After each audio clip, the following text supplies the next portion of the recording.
Assalamualaikum warahmatullahi wabarakatuh. Jumpa lagi di channel Erna Teacher.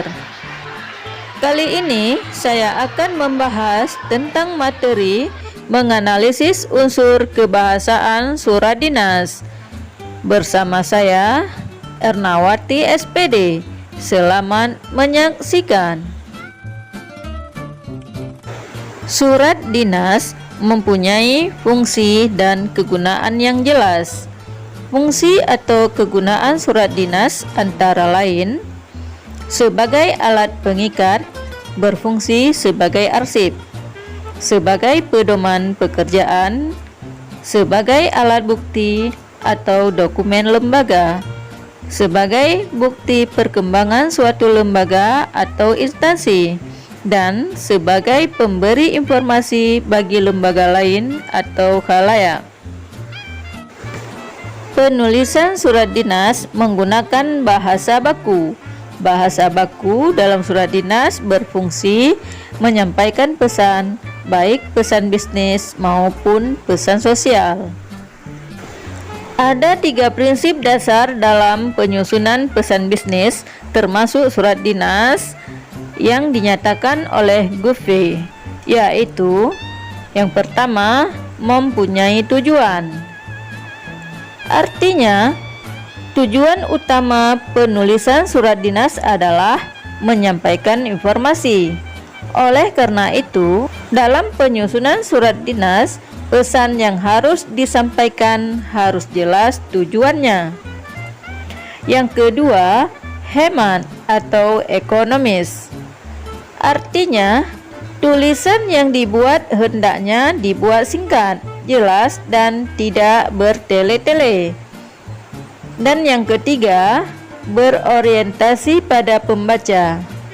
Artinya adalah, pesan pada surat dinas hendaknya dimengerti oleh pembaca.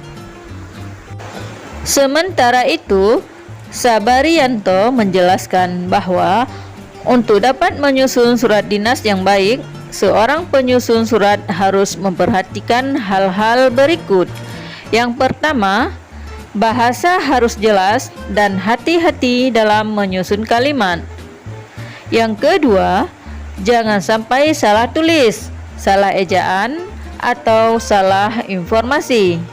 Yang ketiga, struktur kalimat harus baik, ada subjek, predikat, dan objek. Dan yang keempat adalah bahasanya harus mudah dimengerti. Ada beberapa hal yang harus dicermati berkaitan dengan penggunaan bahasa surat. Yang pertama, paragraf dan kalimat. Paragraf tersusun dari kalimat-kalimat yang dihubungkan satu dengan yang lainnya.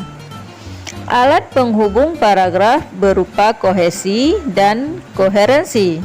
Satu paragraf berisi satu kalimat topik.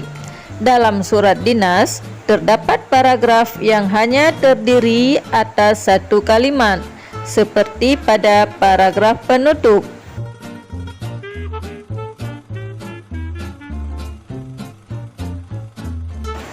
Kalimat dalam paragraf hendaknya singkat, jelas, dan terhindar dari salah tafsir. Selain itu, kalimat yang satu dengan yang lainnya harus berhubungan atau berkaitan dalam membentuk suatu gagasan tertentu. Yang kedua adalah ejaan dan tanda baca. Penggunaan ejaan yang benar sangat membantu dalam menafsirkan kalimat surat, terlebih jika kalimatnya panjang. Ketentuan mengenai ejaan tidak boleh menyimpang dari kaidah yang berlaku, yaitu harus sesuai dengan Pedoman Umum Ejaan Bahasa Indonesia atau PUEB.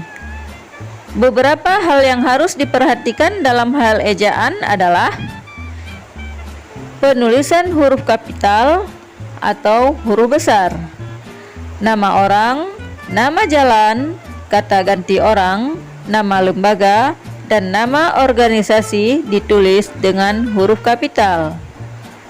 Contohnya,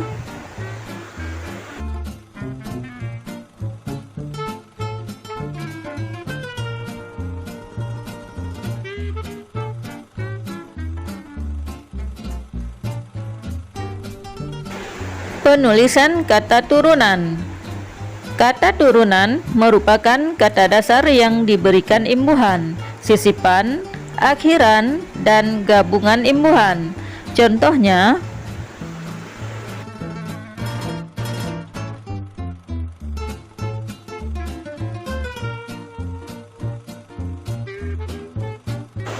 penulisan kata ulang. Penulisan kata ulang ditandai dengan tanda hubung strip terhadap unsur kata yang diulang. Tidak boleh menggunakan angka 2. Salah satu tujuan penulisan kata ulang adalah menyatakan bentuk jamak. Cara penulisannya dengan diulang, bukan menambahkan kata bilangan tidak tentu. Seperti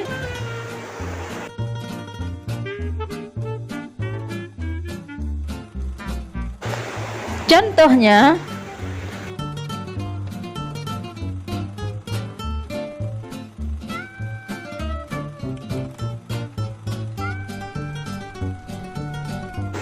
penulisan gabungan kata.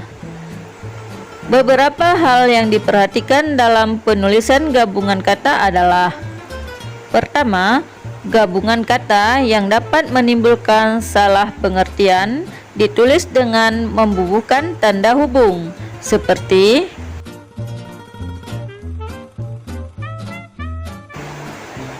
yang kedua, gabungan kata yang mendapat awalan dan akhiran ditulis serangkai, seperti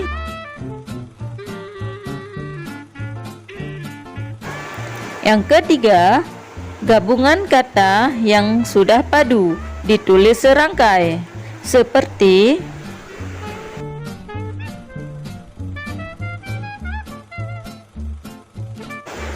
penulisan kata ganti. Penulisan kata ganti orang yang digunakan sebagai sapaan ditulis dengan huruf besar. Contohnya,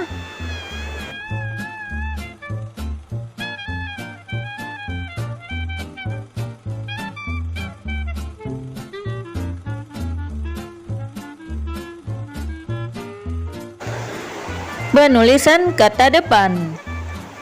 Kata depan di, ke, dari ditulis terpisah dengan kata yang mengikutinya, seperti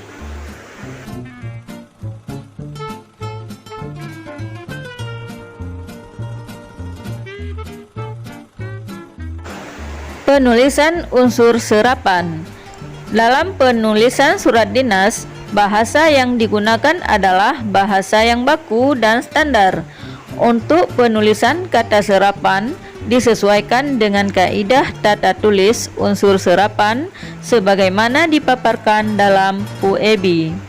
Contohnya,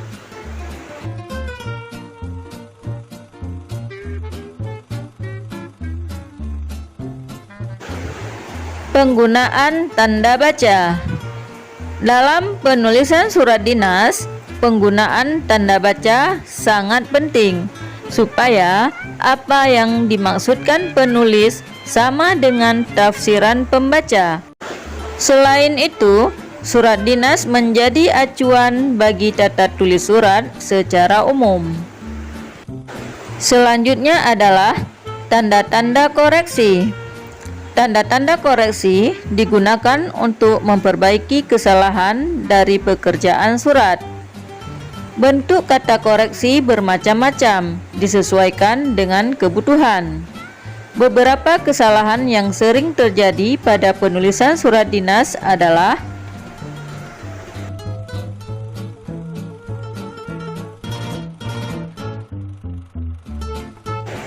jadi, kesimpulannya adalah prinsip dasar penyusunan surat dinas mempunyai tujuan, hemat, dan berorientasi pada pembaca.